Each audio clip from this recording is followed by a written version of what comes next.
businessman, hindi yung mga politiko. No, you make it a point. Isang pamilya.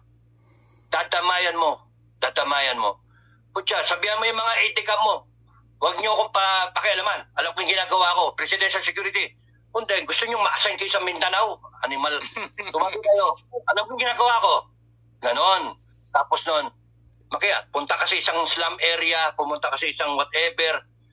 Makita mo, kaya unahin mo Maynila, kung nandun ka sa Maynila, kung di, mapunta kang Bicol, mapunta ka ng Visayas, mapunta ka ng Mindanao.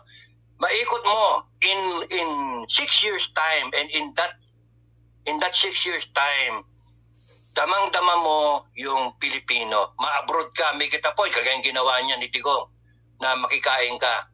And make it a point na nararamdaman mo yung nararamdaman ng taong bayan because it affects your decision making